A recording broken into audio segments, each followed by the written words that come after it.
Dans Jean 15, au verset 1 à 11, Jésus se compare au cep et ses disciples à des serments. Si le serment demeure dans le cep, s'il vit dans la pleine jouissance de la plénitude qui est en lui, le fruit se manifeste. Quel est le fruit que le Seigneur attend de nous? C'est le fruit qui montre au monde que nous jouissons de la plénitude de Dieu. Dans Ésaïe 5,7, Dieu dit « La vigne de l'Éternel des armées, c'est la maison d'Israël, et les hommes de Juda, c'est le plan qu'il chérissait. Il avait espéré de la droiture, et voici du sang versé, de la justice, et voici des cris de détresse. » Le fruit que le Seigneur recherche est le jugement et la justice. Au lieu de porter ces fruits, on ne trouvait en eux que cupidité. Malheur à ceux qui ajoutent maison à maison et qui joignent champ à champ jusqu'à ce qu'il y ait plus d'espace et qu'ils habitent seuls au milieu du pays. Ésaïe 5,8. Ils étaient un peuple avide et matérialiste. Ils n'étaient pas satisfaits de ce que Dieu leur donnait.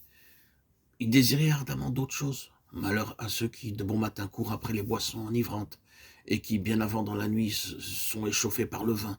Ésaïe 5,11. C'était un peuple intempérant. L'ivresse se trouvait parmi le peuple choisi de Dieu. Ils étaient considérés comme le peuple de Dieu, et pourtant, c'était le fruit qu'ils portaient. Dans le verset 18, nous lisons « Malheur à ceux qui tirent l'iniquité avec les cordes du vice et le péché comme avec les traits d'un char. » Non seulement convoitise et ivrognerie, mais aucune crainte de Dieu.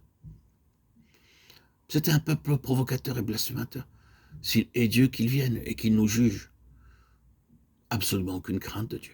La nation d'Israël, une nation et un peuple appelé de son nom, était rempli de cupidité, d'ivrognerie, et il n'y avait aucune crainte de Dieu. Malheur à ceux qui appellent le mal bien et le bien mal, qui changent les ténèbres en lumière et la lumière en ténèbres, qui changent l'amertume en douceur et la douceur en amertume. Ésaïe 5,20. Une telle cécité spirituelle était là, parmi le peuple de Dieu, un peuple qui professait suivre le véritable Dieu, l'Éternel. En eux se trouvait la cécité spirituelle. Le couronnement de tout était leur orgueil spirituel.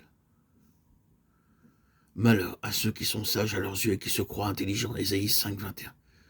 Ils n'étaient pas prêts à recevoir un conseil spirituel, une admonestation de la part de Dieu. Ils étaient sages selon leur propre voie. C'est ce qui arrive à la chrétienté aujourd'hui. Notre tête est pleine de connaissances, mais nos cœurs sont vides.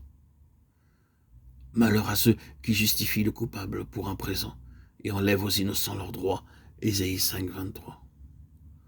La corruption se trouvait aussi au milieu d'eux. C'était le genre de fruit qu'ils portaient. Si notre Seigneur Jésus-Christ est le véritable cep et nous les sarments, le fruit que nous portons est à la fois justice et jugement.